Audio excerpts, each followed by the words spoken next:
Mr. Brad Nelson against Michael Braverman. Both of these players playing Junk Aristocrats, as you can see.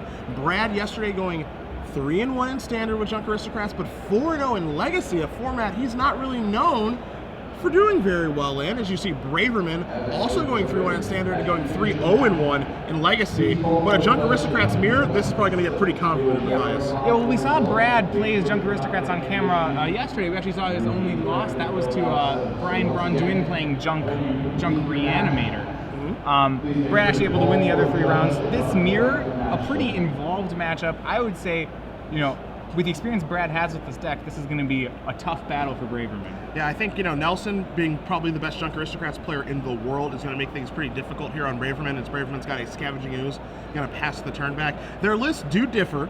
You'll see Braverman does have Scavenging Ooze in his main deck, just one of them, where Nelson does not. You're also going to find some main deck Obsidian Ghost Councils here for Braverman, as you see Nelson play a Skirstack High Priest. So there are definitely some moving parts here between the two players and the differences between their lists. We'll see who's going to come out on top, as Braverman looks like he's going to play a Woodland Cemetery. Well, one thing I know is that the Skirstag High Priest is very important in this mirror match. A lot of times the two decks are somewhat goldfishing against each other. Junk Aristocrats is not a deck known for very many removal spells. I mean, it has the Grooks and Tragic Slips, but otherwise, both players are just trying to present something powerful, and it's really hard to beat a 5/5 flyer when you're looking for something that's strong. Yeah, it forces the hand of Braverman to have a removal spell before Nelson's able to start pumping out more of them. And if you remember Grand Prix Miami at all, when we watched Brad Nelson multiple times on camera there, a lot of the time he would play that High Priest, follow up with a Cartel Aristocrat and a Doom Traveler to pump out a 5/5 right away, but just a more honest play in the form of Voice of Resurgence here. Well, and this is the interesting part about Junk Aristocrats, is that the deck plays very fair up until the point where it stops playing fair. Yes. So we see here, you know, Braverman's board is a very innocuous. It's 2-2 and a 1/1. You know, Brad's board is a 1-2 and a 2-2, and then it'll probably stay like this until suddenly Brad will sacrifice things, get a 4/4 token and a 5/5 flyer all in one turn. Yeah, and then out of nowhere. Out of nowhere, yeah, you have these explosive plays. So really, it's a race to who can assemble a board like that first. Yeah, and as you mentioned, you know, things just kind of explode, as you said, just out of nowhere. Normally, you know, you'll look at a board here, you see a Garrick Relentless here from Michael Braverman, see what that's going to fight, if it's going to take down the High Priest, maybe put out a Wolf token. But yeah, things do start off pretty innocuous, pretty honest, and then things get out of control, as now Garrick the Veil Cursed has shown up, and Skirstack High Priest is going to bite the dust. Right, that's a pretty important play for Braverman. As mentioned before, Skirstack High Priest is one of the scariest cards in the mirror because of its ability to make the almost unanswerable 5/5 flyer. Not only did Braverman get to remove the High Priest, but the fact that he now has Garruk being able to sacrifice a Doom Traveler to perhaps find his own is really big here. Now, one of the neat things that we didn't see yesterday at all, at least certainly while I was in the booth, is that, you know, Nelson, as he's going to play 2 copies of Blood Artist and get a Voice of Resurgence over there, is that he could actually have played his own Garrick there, because the new Legendary rule and the Planeswalker the new Legendary rule is in effect, so it would not get rid of Garrick. Garrick, you have to attack it now. He would have, you know, he could have fought, you know, who knows what, but instead you're just going to see 2 Blood Artists. Voice of Resurgence comes in, tries to kill Garrick, but the Doom Traveler's going to block, but 2 Blood Artist triggers, which I think is where Nelson is very happy to be right now. He's got Blood Artist superiority. Yeah, well, multiple Blood Artists is certainly certainly the big threat in the mirror. We'll see what Michael finds to deal with that, because he has this Garrick the Veil Curse. That -1 ability is really more important than the +1 ability in this matchup, because that utility of finding, you know, either the Varolz or the Skirstag High Priest that you need in a specific situation is really important. So you see Braverman's going to play a land, reorganize them. There's a Gavney Township hiding out in his hand right now as well, kind of hanging on to that one for a while. You see him keeping his green mana open for his Scavenging Ooze. He's going to play a Blood Artist of his own now. So we've got 3 Blood Artists on the table. Get your calculators ready, because these life totals are going to change a whole lot. Well, Braverman's doing a really important thing by not playing that Gavney Township, because what he's doing is that he's messing with Brad's combat math. Okay. Right now, Brad has to feel like, you know, he feels that he's the only one with a township, which is really important in a matchup where both players are playing 0-1s, 2-2s, you know, just flooding the board with small creatures. So when Braverman then hides that, you know, he's not going to play the Gavney Township until the turn he intends to use it, most likely. You see Braverman's going to make a Wolf token, 1/1 Death Touch in play. Now you've got a Spirit token coming across from the Doom Traveler. Going to knock Nelson down to 19, it looks like. As Nelson's going to untap, he's going to draw. Let's see what he can find, because I feel like he's a touch behind right now. Not terribly far behind, but he's still got some work to do to catch back up here. Well, yeah, the other guy has a Planeswalker, and that's very important in this matchup because of just the sheer diversity of threats that it presents. You know, it can first of all, it can find whatever card it needs to find if there's a certain creature that Braverman needs in the situation, but also the -3 ability on Garruk, if the game board actually stalls out, will become pretty relevant. So we see Nelson's going to play a Cartel Aristocrat here to get his turn started. The 2/2, that can sacrifice like crazy, going to make things difficult on Braverman. Now here's a Young Wolf. Nelson going to play a Godless Shrine tapped, and now he's got the necessary mana to be able to start activating Gavany Township moving forward, as we'll get a Scavenging Ooze activation, removing that Surtstag High Priest, get a little bit stronger, gain a little bit of life. I think we'll see another activation here, removing that Doom Traveler. So Ooze going to move up to a 4/4, going to give Braverman some life, and now he's got a pretty difficult threat, but with the way that Junk Aristocrats gums up the ground, that thing could be huge, and it could block. The bigger threat going on here is that Brad has a Cartel Aristocrat, 2 creatures with Undying or Pseudo-Undying, and 2 Blood Artists. Yes. That's Brad's real threat. Braverman actually, by growing his Scavenging Ooze, may have cost himself a little bit of options here. Now that ultimate on Garruk is not as much of a threat because he's clearing out all the graveyards. It's true. It's not, you were saying that a 4/4 isn't all that different than a 2/2 in the matchup. It might be that he wanted to leave a 1 creature there. Yeah, one of the things that happens with Garruk the Veil Curse, you think of the sacrifice ability, you think of the putting the 1/1 Death Touch into play, but you rarely ever see as here comes an Obsidian Ghost Council, probably going to change things in this game in a big way, but you rarely ever see the ultimate on Garruk the Veil Curse ever get used. So you bring up a very good point that the Ooze with the ultimate Garruk the Veil Curse a little bit backwards. Yeah, I was surprised to see him take out his own Doomed Traveler for this reason. But I think what that tells me is that Braverman really has no intention of ending the game that way. He's just trying to get lots of value off this Garruk. He's trying to make more Death Touch Wolves and eventually township them. So now here comes that Spirit Token in the air. Nelson going to take another point of damage. Obsidian going to leave play for now, as Nelson is going to say, hey, why don't you put that to the side instead of on top of your deck? Thank you very much. It doesn't actually go there. So now Nelson draws a card, and now he has drawn what looks to be a Garruk Relentless of his own. And this will be the first time, at least for me, that I've seen the same Planeswalker face off against itself. Likewise, we are both watching it for the very, very first time. He's going to fight Blood Artist. And it's really important that he was able to get this Garruk down before Braverman started townshipping. In a lot of ways, it was really unfortunate for Braverman that his Garruk flipped to being the Veil Cursed, because then Brad was able to play out 2 Blood Artists. Okay. Because, once Garruk flips, it's done fighting.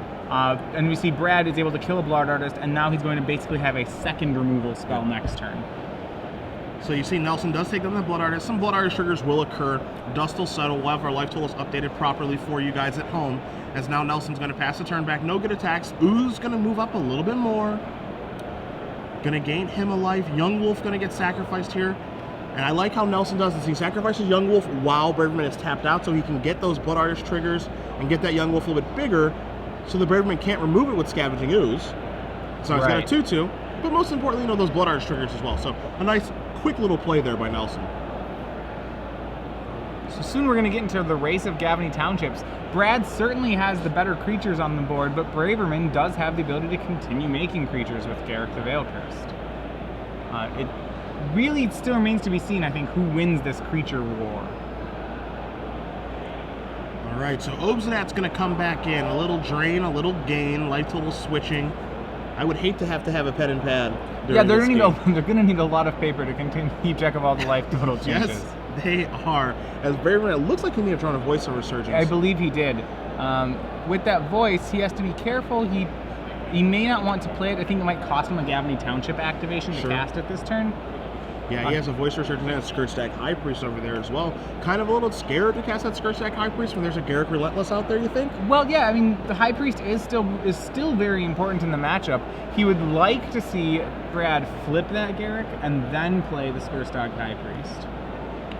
See, Braverman reaching for that Spirit Token yet again. That's been the one consistent for him. That thing keeps coming into the red zone. Looks like he's going to do it one more time. But Matthias, as we see Braverman consider his attacks here, we look at a very gummed up board right now. And when you get into a situation like this is normally what happens in Limited, not in Constructed. Right. So when you're looking at this board here, what do you analyze? If you're Braverman or Nelson, what are the most important cards on this board for both sides of the table? Well, you have to think of things that, a lot of ways creatures just trade. So punching through with either side, you have to think, okay, does one person have enough more creatures to punch through. Because the thing is that, you know, attacking is generally just a thing that favors the defender. So Sure. for someone to have a good attack, they usually have to have a pretty sizable advantage. Sure.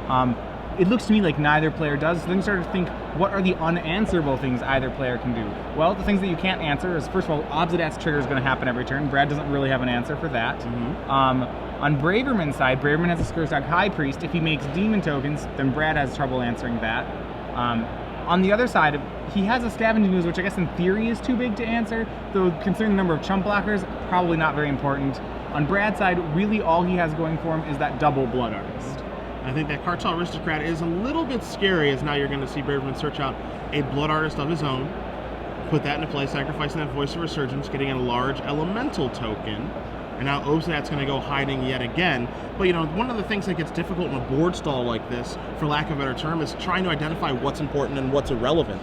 And I agree with you that the Blood Artists on Nelson's sides are problems A and B, and then trying to figure out, maybe how do I get rid of that Garruk Relentless? But on Braverman's side, that Garruk the Veil Curse is doing a lot of work right now. Well, I really like that he found Blood Artist, because one of the things I thought the double Blood Artist was so important, because if Brad's up 2 Blood Artists to 0, he has the option to just attack his entire team when he wants to, and Braverman may not actually have any good blocks at that point, because if 10 creatures die in combat, which is actually possible here, then you know, that's Braverman's entire life total. Yeah. So Brad could use if you get Blood Artist advantage, you can use that to leverage your attacks. So Nelson's going to draw his card. And now what's interesting here is that Braverman willingly searched out a Blood Artist, knowing that it can die. Yet again, because Nelson just killed a previous one.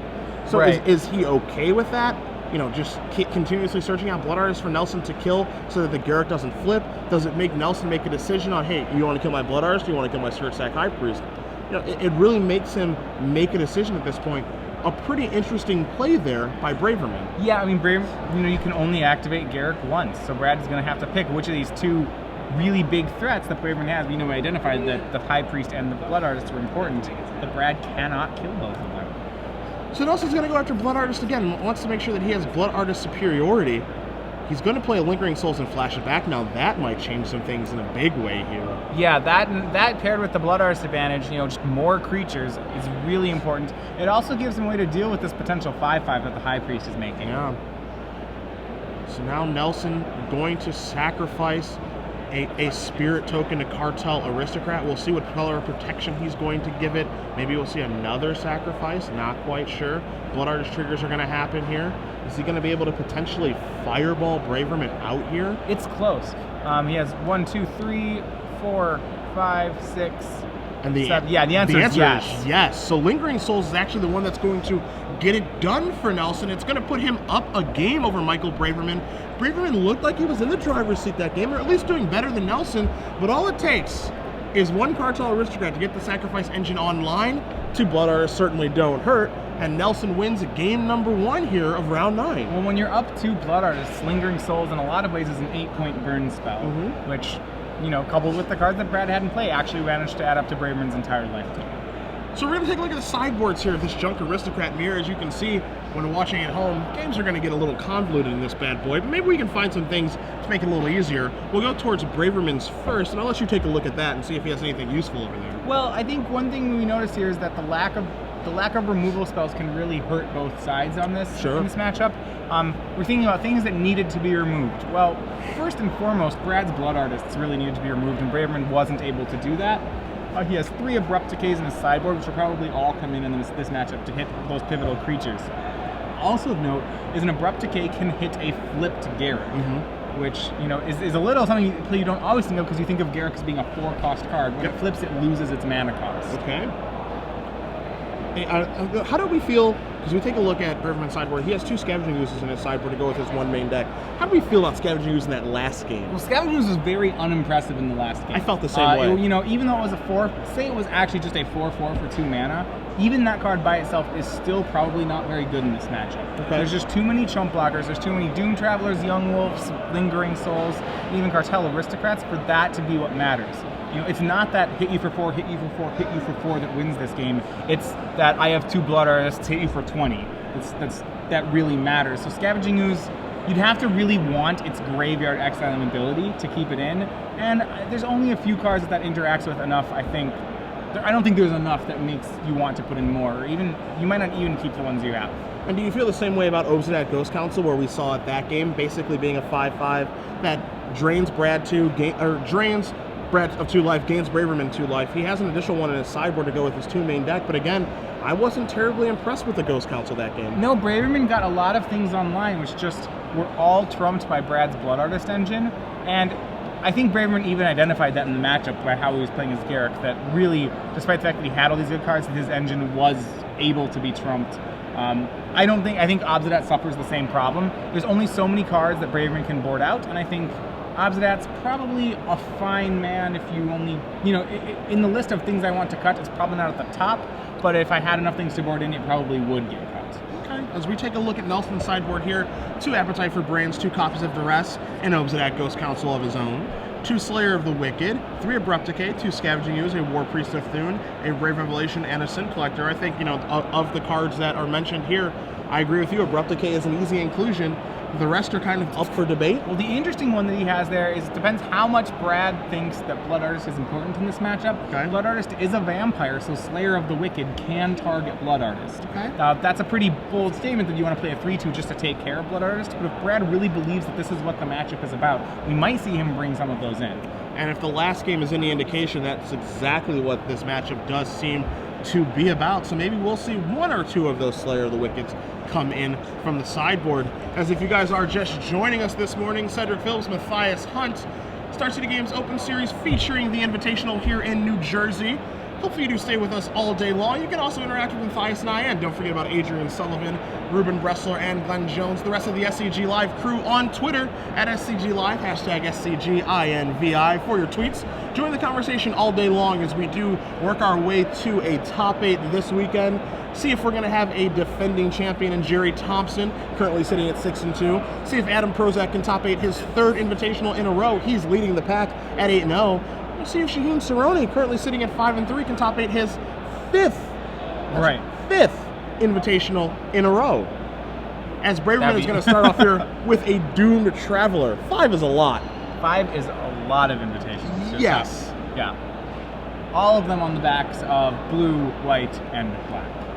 I think Shaheen probably has either the nicest or the most worn Glacial Fortresses in the world. So you're going to see Braverman get a little aggressive here. He's going to start off with a Doomed Traveler, gets in for 1, plays a Scavenging Ooze. Nelson has a Scourge-Stag High Priest. Yeah, and we see that Scavenging Ooze again out from Braverman, and I think when you look at this board, again, you see that the card's just not very impressive here. Braverman does have some attacks, but it's really hard to see him dealing enough damage just off these incremental creatures for this to matter. Well, there's an Abrupt Decay to take care of the High Priest. There's a Scavenging Ooze activation. So he's going to be able to get in for 4 points of damage here, and he's certainly going to be the aggressor thus far, as he is on the play, and he's giving the beatdowns as quickly as he can. Now, there's a Voice of Resurgence. Here is a Godless Shrine tapped. We're going to pass the turn back. All right, so Brad is going to take a healthy chunk of damage from this aggressive start. So, and maybe Braverman's onto something here, where he really still likes, perhaps maybe when he's on the play, he really likes the aggression that Scavenging Ooze lets him have. As we see, the Ooze is going to get in for 3, 6, maybe even 9 damage before it gets stopped, which does really decrease the amount of Blood Artisting and other tricks that Braverman needs to do to get lethal across. So another 3 points of damage there from the Ooze. Now he's going to follow up with a Doomed Traveler and a Verl's the Scar Strike. So he is just curving out very, very well. This game is Braverman, making things pretty difficult on Nelson. As Nelson's going to play a Overgrown 2. He's going to play a Cartel Aristocrat. And looks like he might pass, representing a Tragic Slip here, Matthias. Yeah, well, the scary thing that Brad has to be aware of is that with 1 more land, Braverman has Township activations coming. And that land looked like it just came off the top in the form of a Temple Garden. So Braverman more than happy to take 2 to be able to add 4 points of damage to his board incrementally. 1 card left. He's got basically all of his cards on the table, but it sure is nice to have a spell land in the form of Gavany Township. Yeah, well, when you're up on creatures and you start townshipping, the Junk Aristocrats deck has very few answers to this sort of board state. It doesn't have a true sweeper. So once Braverman starts, once he gets this 3rd Township activation off, as long as he has more creatures, it's really hard for him to lose from that point. But now this is what separates a good Junk Aristocrats player from a great one. How do you use your resources here? How do you use that barrels? When do you sacrifice with those Doom Travelers? When's it time to start scavenging? Do you scavenge, or do you just, remove to scavenging use and make him be one big threat? That's what separates the good ones from the great ones, and we'll see how Braverman wants to use these cards and these interactions to try to get this game over with, as now we see a Lingering Souls plus a flashback here from Braverman, so he's got a lot of things on the board now. One I'm curious to see is whether or not, if Braverman on his end step is going to make 2 more Spirit tokens. I think he does. He threatens to make 2 Spirit tokens 5 and 6, untap and township his team. That's 12 damage. Brad would need 2 flying blockers just to stay alive, which he has 0 of. And Nelson comes to the exact same conclusion that you do. Braverman's going to take down game number 2 off the back of a very, very aggressive start. So this Junk Aristocrats mirror is evened up now. And Brad Nelson is going to be on the play for game number 3. As you see Nelson shuffling very quickly, happy with his configuration. Braverman going back to his sideboard. Maybe he saw something that tipped him off from Nelson. Maybe he's just not happy with the way that he sideboarded, but Brad goes back to shuffling very fast. Well, one thing that I like that Braverman might be doing was that scavenging ooze. He might be playing it differently based on whether or not he's on the play or draw. Okay. We saw there that actually the card, it got across for 6 damage. That's a very fine card if that's what it did. I think in the end, what got him that win was Lingering Souls plus Gavany Township. Oh, yeah. I think if he has nothing else, that's still probably enough for him to win. I definitely agree with you. At the end of the day, he was able to get in some points of damage, Abrupt Decay at Skirt Stack High Priest, keep that underneath control. But that Gavany Township and that Lingering Souls, that's just going to seal the deal. Right. And you have to be able to control that in this mirror match. So on the play, his Scavenging Ooze deals 6, which is pretty good. But that's probably the best case scenario for Scavenging Ooze. On the draw, you probably aren't getting any more than 3 damage off it, and then you're getting a blocker. And I think that really weakens the card. I'm inclined to agree with you. I think it certainly can be good on the play, as you mentioned, and we just saw it demonstrated right there. On the draw, it is going to be a little bit slower. Things are going to get gummed up a little bit more. Voice of Resurgence can do a little bit of chump blocking, what have you. Right. So we may see, and Brad actually is revisiting his sideboard now too. Okay. So a lot of times, I think that's one of the things, when I talk about one of the arts in Magic that I think is still underdeveloped. I think deck lists have gotten a lot better, ever since in the last 5 years. I would say sideboarding is still like the last big mystery for a lot of high-level players. It's a very, very difficult art to accomplish. I certainly know that it's difficult for me. I try to come into every tournament with a game plan for how I want to sideboard in prospective matchups, what I want in, what I want out. But by doing that, it leaves me in a difficult situation to actually be able to adjust on the fly.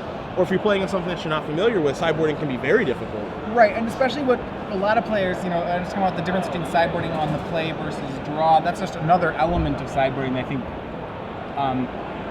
a lot of players I don't think do, actually, to be honest. I agree with you. I think it's a world of difference when you're on the play and on the draw. The games are entirely different. Your role assessment may be different here, where Nelson's on the play this game, so he may get to be, the aggressor, where the last game Braverman was the aggressor. So maybe in this particular matchup, the person who's on the play actually gets to give the beatdowns a little bit. Gets to leverage those Lingering Souls, gets to leverage a Gavany Township, and we don't run into the board stall that we ran into on game 1. Yeah, so what I'm inclined to think of looking at the matchup is that it's not so much about aggression, even though that's important. It seems that it's coming down to who can do the biggest unanswerable thing the fastest. Sure. Whether it's activating a township when you have more creatures in play, and which I think that it's really just more creatures plus township is one way to win. Blood Artist advantage. There's a couple ways to leverage this. Skurstock High Priest advantage would be another one. And you really want to have a hand that can do one of those. You don't want a hand that's just like a bunch of Voice of Resurgences. That's probably, it doesn't seem to be what you're looking for here.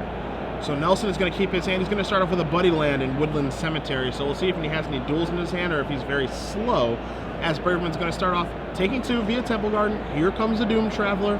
Nelson going to draw a Lingering Souls for the turn. There's a swamp, and there is the Skirt Stack High Priest. 1 card to leverage in this matchup, as you mentioned. Yeah, and of note, Brad's on the play now. It looks like he also has Scavenging Ooze now in his configuration, so that's I think that's in his hand. Braverman with a Skirt Stack High Priest of his own passes back with the Doom Traveler. So does he have a sacrifice outlet to be able to start making demons? I don't think he has the white mana source. I think he has the sacrifice outlet. I think he has the God Draw minus the white source. Okay. So interesting enough, this is not the first time these 2 players have faced. We're learning. was it Michael Braverman actually won an Elite Invitational qualifier to get here in Durham. And the more interesting thing is, to win that Elite IQ, he beat Brad Nelson in the finals of that tournament. It's a little rematch. Maybe they had a Junk Aristocrats mirror down there for this one. Very possibly.